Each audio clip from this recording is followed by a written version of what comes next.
On the news today, President Tinubu vows to modernize Nigerian army.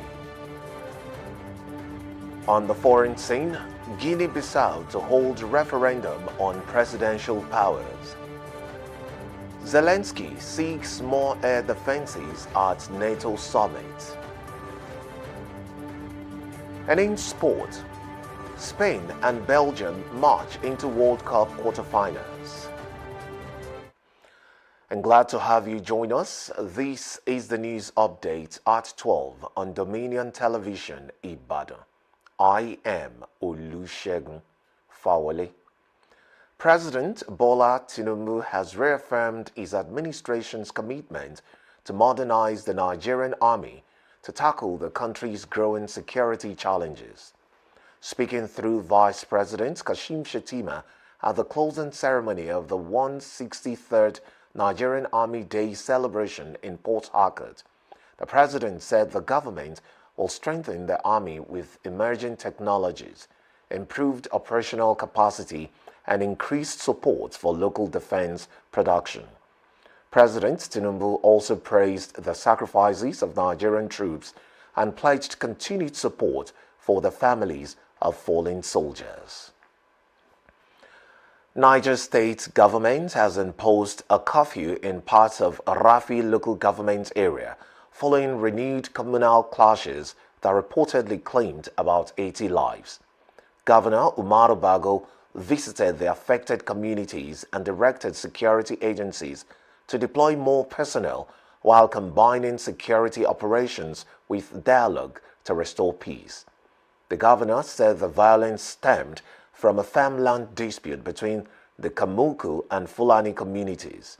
He also ordered the establishment of a peace and reconciliation committee to promote lasting peace in the area.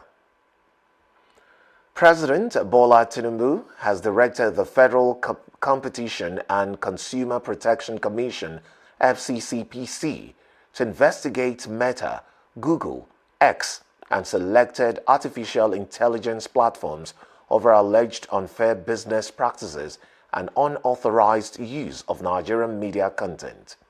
The FCCPC began the probe in Abuja following a petition by the Nigerian Press Organization, NPO, accusing global technology firms of using news content without proper compensation and hurting local publishers' revenues.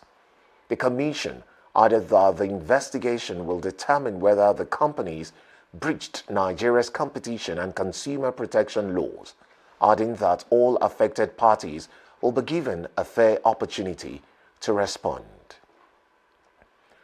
The National Identity Management Commission says it has enrolled more than 136 million Nigerians and legal residents into the country's national identity database as the federal government begins implementing the new NIMC Act. Director General Abisoye Koka Odushote said the commission is working to register all residents and make the National Identification Number the country's single identity system. She said the initiative will improve government planning, public service delivery, and access to digital services. Under the new law, NIMC's responsibilities have been expanded to include digital identity management, cybersecurity, and data protection. Nearly a week after a fire destroyed several shops at Bode Markets in the Molete area of Ibadan, affected traders have begun rebuilding their shops in a bid to restore their means of livelihood. Our correspondent, Damilola Daudu, reports. The sounds of hammers and rebuilding have replaced the aftermath of destruction at Bode Market, Molete, Ibadan, as affected traders begin reconstructing their shops after the recent fire outbreak. Many say the fire destroyed years of investment, but they have no choice but to rebuild and return to business to support their families. Artisans are already working on the affected structures, while traders salvage what they can prepare to reopen. Speaking with Dominion News, the Babaloja and Iyaloja of Bode Market, Eda Salahuddin, and Iyaloja Sikiratu Makinde, said the market community remains united despite the unfortunate incident. They described the fire as a major setback for traders, but said rebuilding was necessary to enable affected shop owners return to business. They also appealed to the government, individuals, and organizations to support traders as they work to recover from their losses. Sleeping in the midnight on Thursday through Friday night, around 3, gas is burning. Everybody ran out to see the situation of the fire. We saw everything, how the thing was going on. Unfortunately, it has lasted for over an hour before we can see any fire brigade to come and face the incident. But we are very grateful with the performances of the fire brigade to let the fire go down. The development came from the owners of the shops. So everybody were trying to see that their shop come back immediately. So the struggle continues up to the present moment.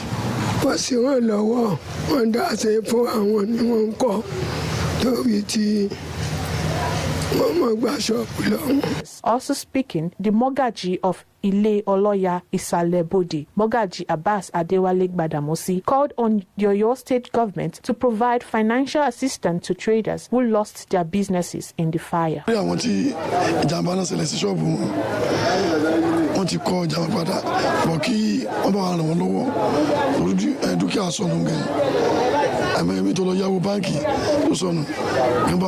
While business has resumed in unaffected parts of the market, reconstruction continues in the damaged areas as traders remain hopeful of recovering from their losses. Damilola Daudu reporting for Dominion News. And now to the foreign scene. Guinea-Bissau's military-led government has announced that a constitutional referendum will be held on August 30 to decide whether to expand the powers of the country's president. The proposed amendment would replace the current parliamentary system with a presidential system, allowing the president to appoint the prime minister and cabinet members, as well as dissolve parliament. The junta said new elections aimed at restoring civilian rule will take place on December 6 after the referendum, adding that transitional leader General Hota Ntam will not be allowed to run for president. Australia and the Solomon Islands have pledged to strengthen bilateral ties while criticizing China's recent ballistic missile test in the Pacific, describing it as a move that could undermine regional peace and security. Australian Prime Minister Anthony Albanese, speaking after talks with Solomon Islands Prime Minister Matthew Whale in Honiara, said China failed to provide the standard 48-hour advance notice before the missile launch. He added that the use of a nuclear-powered submarine made the test particularly concerning. Meanwhile, according to Chinese state media, the missile carried a dummy warhead and was launched into designated international waters in the Pacific. Ukrainian President Volodymyr Zelensky is planning to urge NATO allies to provide more air defense systems as he attends the Alliance's summit in Ankara, Turkey. His appeal follows a series of Russian missile attacks on Kiev that have killed more than 50 civilians in less than a week. Zelensky is also expected to meet with Donald Trump to press for increased support, arguing that Russia's intensified attacks reflect weakness rather than strength. Meanwhile, NATO Secretary General Mark Rutte has called on member states to ensure Ukraine receives the military assistance it needs to defend its sovereignty. And now to sport. Spain has reached the World Cup quarterfinals after Mikel Merino's stoppage time strike sealed a dramatic 1-0 victory over Portugal. In another round of 16 March, Belgium defeated the United States 4-1 to book a place in the last 8 after capitalizing on defensive errors to end the host hopes of reaching the quarterfinals for the first time in 24 years. Meanwhile, a dispute has emerged between FIFA and UEFA over the decision to overturn the suspension of USA striker Folarin Balogun, with FIFA saying the reversal of red card suspensions is a common disciplinary practice and rejected UEFA's criticism of the decision. You can visit our website on www.dominion.org.ng to watch us live and interact with us. You can also follow us across our social platforms: Facebook, Instagram, TikTok, YouTube, and LinkedIn @Dominion Broadcast, and on X @Dominion Cast. And that ends the news updates on Dominion Television. I am Olusegun Fawale. Thank you for watching. Good afternoon.